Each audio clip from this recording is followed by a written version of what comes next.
अब सब लोगों का हेलो। सेट 17 का हम लोग एक्सप्लेनेशन करते हैं। उसके पहले आप आंसर्स प्लीज मैच कर लीजिए,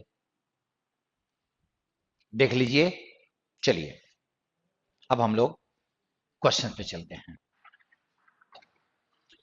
अ mob went berserk at the, यहां पे एक फ्रेज दिया हुआ है,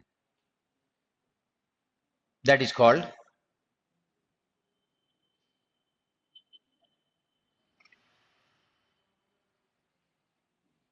गो बर्जर्क।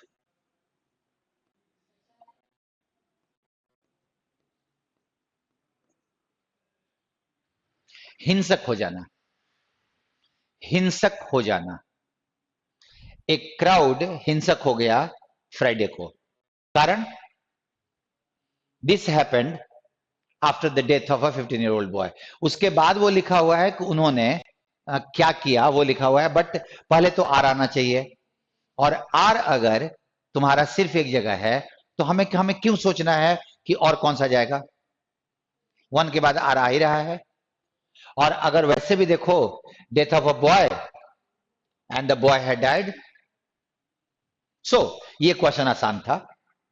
इसमें मैटर करता है कितनी जल्दी आप बनाते हो। टॉट, यू ग्रामर, टॉट का यू ऑब्जेक्ट हो गया, तो बाई होम तो होगा ही, और वेयर यू हो जाएगा। अगर हम लिखते वाज ग्रामर और ये हटा के taught to, taught to you होता तो ये भी सही हो जाता। Taught to you. सो तुम्हारा आंसर बी हो जाएगा। और इससे मत परेशान होइएगा कि यहां पे नोट ऑफ इंट्रोगेशन नहीं था, वो अंडरस्टूड है, प्रिंटिंग है, उसको मैं, मेरे से गड़बड़ हो गई है। चलिए, the teacher as well as the students. अब एज वेल एज जब लगता है तो वर्ब को एग्री कराने के लिए उसका सब्जेक्ट उसके पहले वाले को माना जाता है। अगर एज वेल एज से दो सब्जेक्ट जुड़े, कंपाउंड सब्जेक्ट जिसको बोलते हैं, तो वर्ब को हम लोग एज वेल एज के पहले वाले से एग्री कराते हैं। तो चूंकि टीचर है इसीलिए यहां पे हैव की जगह पे हैज हो जाएगा। Next question, a person who consumes human flesh, जो मनुष्य का मांस खाता है उसको हम लोग कैनिबल बोलते हैं। कार्निवोर मांसाहारी को बोला जाता है, जो मांस खाता है उसको कार्निवोर बोलते हैं। सो इंसान भी कार्निवोर हो सकते हैं, लेकिन वन अ पर्सन, कैनिबल सिर्फ पर्सन होगा। इसको बोलते हैं कैद करने वाले को, कैद करने वाला कैप्टर कहा जाता है। एंड सैवेज, दैट इज क्रूर या असभ्य, बारबेरिक, क्रूएल, ऐसा कोई भी वर्ड, कोई भी मीनिंग दो, सैवेज का दो मीनिंग आएगा। करेक्टली स्पेल्ड वर्ड खोजना है। अब करेक्टली स्पेल्ड वर्ड प्रिजम्पचुअस होता है। इसका मतलब हॉटी, घमंड करने वाला, प्रिजम्पचुअस, जो अपने आप पे घमंड करे, दिखावा करे। पॉम्पस का सही स्पेलिंग होता है दिखावा करने वाला, पाखंड करने वाला, शो करने वाला। ये घमंड करने वाला, ये सोई। बहुत ज्यादा जनसंख्या वाला, that is called populous. And ये the word is perilous, that is खतरनाक, डेंजरस।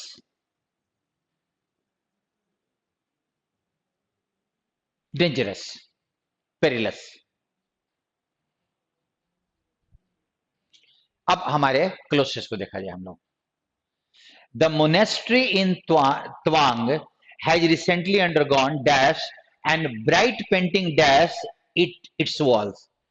अब जो यहाँ का मोनेस्ट्री है, मोनेस्ट्री मतलब मठ बोलते हैं, जैसे हमारे यहाँ के टेम्पल्स आदि बोलते हैं ना, वैसे उसी जी है। अगर वहां पे लोगों के रहने का भी है, सन्यासियों के, तो वो सबको पूरे पूरे पेरीमीटर को उसको हम लोग मोनेस्ट्री बोलते हैं। वो रिसेंटली टर्मिनेशन, रिनोवेशन, डेप्रिसिएशन और इनोवेशन, क्योंकि वो एक बिल्डिंग की बात कर रहा है, मतलब स्ट्रक्चर्स की बात कर रहा है, तो उनका अभी रिसेंटली उसका रिनोवेशन हुआ। एंड एकदम अच्छे पेंटिंग्स, डैश इट्स वॉल्स, उसके वाल पे सजे हुए हैं। सजने का वर्ड चाहिए। अब यहां पे सारा वर्ड लास्ट वाले को छोड़ के, क्योंकि लास्ट वाला ही तो एक आसान सा प्रीपोजिशन दिया हुआ था। अब आप सोचो कि ये आपके वर्ड मीनिंग को चेक करने वाला था। टर्मिनेशन, टर्मिनेट से बना हुआ है, किसी की सेवा अवधि समाप्त कर देना, किसी का रूट वहां पे जाके खत्म हो जाना। डिप्रिसिएशन, मूल्य में कमी आना या फिर आलोचना होता है। इनोवेशन, आविष्कार होता है। एक्सपोज मतलब खुला कर देना, उसको पब्लिकली दिखाना। रेक्टिफाई, सुधार करना। एडोर, किसी से प्रशंसा, किसी की बहुत ज्यादा प्रशंसा करना। और एडोर्न का मतलब डेकोरेट, उसके वाल को डेकोरेट करते हैं, bright paintings. Dances and ceremonial celebrations are held in the, अब जरा सोचो तो कि डांस आदि वहां पे होता है, कहां होगा? अब ये मोनेस्ट्री है तो चर्च तो नहीं है, ये तो चर्च यार्ड नहीं जाएगा। बंदरगाह तो नहीं है, और जंक यार्ड जहां पे कूड़ा कबाड़ी फेंका जाता है। कोर्टयार्ड, आंगन, प्रांगण, वहां ये होता है। The most important of which is held on the night of Buddha Purnima, the full moon on which the Buddha was born, dash enlightenment and died. उनको ज्ञान की प्राप्ति हुई। वो तो अटेन ही ना, प्राप्त करना ना। रिसीव मतलब उन्होंने किसी से पाया, जबकि बुद्धा ने खुद मेडिटेशन में बैठ के उन्होंने अपने प्रयास से ही अटेंड, ही नॉट रिसीव्ड, किसी से कोई आके उनको दिया नहीं, उन्होंने खुद ज्ञान को समझा। And coming to Tawang is dash September to November. अब इस क्वेश्चन को मैं देखा था तो मेरे को लगा कि यहां पे एक्चुअली फ्रॉम होना चाहिए था, और फ्रॉम कहीं है नहीं, तो जबरदस्ती हम लोग को दिए हुए ऑप्शन में से एक चुनना है। लेकिन अगर सही से बोलो तो बिटवीन सितंबर एंड नवंबर होता, क्योंकि रूल ये है कि अगर आप बिटवीन लगाते हो तो बिटवीन दिस एंड दिस होता है, एंड फ्रॉम लगाते हो तो फ्रॉम दिस टू दिस। सो आपका जो होना चाहिए था वो फ्रॉम होना चाहिए था, या फिर यहां पे एंड होना चाहिए था, लेकिन नहीं है तो एक जबरदस्ती बिटवीन चुनना पड़ेगा। चार ऑप्शन में से एक तो चुनना ही है। नेक्स्ट, आपके पास सब्जर्विएंट का आपको क्या खोज रहा है? ऑपोजिट। अब ये ध्यान देना कि सब्जर्विएंट और सबमिसिव दोनों ऑलमोस्ट सिनोनिम है। किसी के सामने में झुक के रहने वाला, किसी की चापलूसी नहीं बोलेंगे, गुलाम की तरह उसका काम करने वाले को, झुक के रहने वाला, गुलाम की तरह रहने वाला, उसको हम लोग सबसर्विएंट और सबमिसिव बोलते हैं। लाउड, डॉगमेटिक मीन्स कंजर्वेटिव, परंपरावादी, जो परंपराओं का एकदम कठोरता से पालन करे। और डोमिनियरिंग, जो किसी पर हावी होने की प्रक्रिया में हावी होने वाला, झुक के न रहे बल्कि वो हावी हो किसी पर, डोमिनेट करे। सो याद कर सकते हो, डोमिनियरिंग मीन्स डोमिनेटिंग, सबसर्विएंट उसके सब नीचे में रहे वो। Next, the dash, sorry, to dash yourself from cold. अब जरा सोचो, डिफेंड हम किसी और को करते हैं, प्रोटेक्ट हम खुद को करते हैं। अगर वैसे रखना हो तो you should protect your body,